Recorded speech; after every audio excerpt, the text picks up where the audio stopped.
Première idée, changer son rapport à l'argent. En lisant ce livre pour la première fois, je me suis dit mais comment ça se fait que je ne l'avais pas découvert avant? Ce livre m'a permis d'avoir mon premier déclic dans la façon dont je voyais et percevais l'argent. C'est l'un de mes livres préférés et je le recommande à toute personne qui veut s'enrichir, gagner plus d'argent, devenir libre financièrement ou tout simplement changer son rapport à l'argent.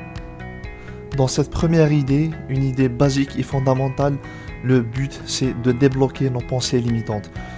Ce livre m'a appris à prendre conscience de mes pensées limitantes et de m'en débarrasser. Donc je trouve que c'est le premier travail à faire sur soi.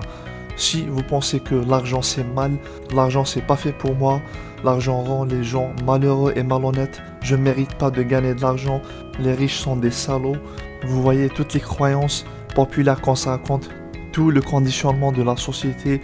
Donc c'est très important de changer toutes ces croyances pour améliorer nos rapports à l'argent et par conséquent gagner plus et peut-être devenir libre financièrement ou devenir riche. Comment changer ces croyances limitantes?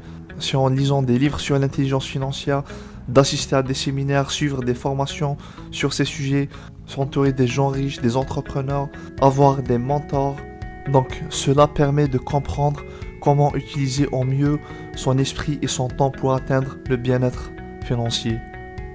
Deuxième idée, comprendre la différence entre un actif et un passif. Un actif, c'est quelque chose qui permet de générer de revenus à son détenteur.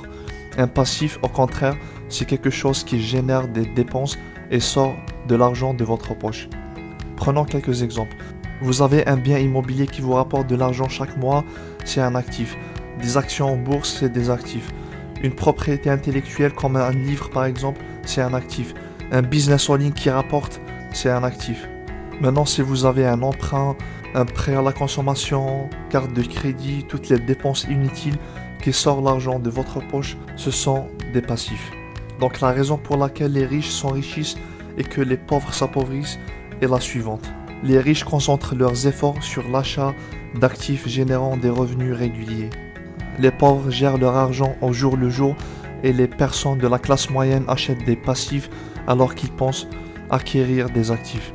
Donc ils gaspillent leur argent en achetant des voitures, des fringues en plus, des vingtaines de chaussures, bref, des choses peut-être inutiles qui servent à rien, alors que les riches ou les futurs riches construisent une base solide d'actifs leur générant des revenus à long terme.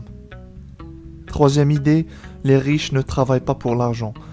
Robert Kiyosaki commence en exposant ces deux perspectives. Les pauvres et la classe moyenne travaillent pour l'argent, les riches font en sorte que leur argent travaille pour eux. Les riches apprennent à prendre des risques, à résoudre des problèmes, ils voient grand, ils pensent grand et apprennent tous les jours. Ils posent les bonnes questions pour avancer et travaillent à augmenter leur intelligence financière et à accumuler des actifs qui travailleront pour eux. Donc pour terminer, Robert Kiyosaki insiste sur le fait que tout s'apprend. S'enrichir et devenir libre financièrement, ça s'apprend. Il faut juste être plus que motivé et l'avoir comme objectif en tête, travailler, se former et suivre les bonnes manières et les bonnes méthodes pour y parvenir. Il faut aussi apprendre à être patient, s'entraîner pour surmonter les obstacles qui se présentent en chemin et tout donner pour l'atteindre. J'ai une autre vidéo sur Robert Kiyosaki, elle va s'afficher à l'écran, donc je vous invite à la visionner aussi. Mettez-moi des pouces bleus si vous avez aimé, partagez avec vos amis, ça va certainement les aider et abonnez-vous pour recevoir mes prochaines vidéos. A très bientôt, merci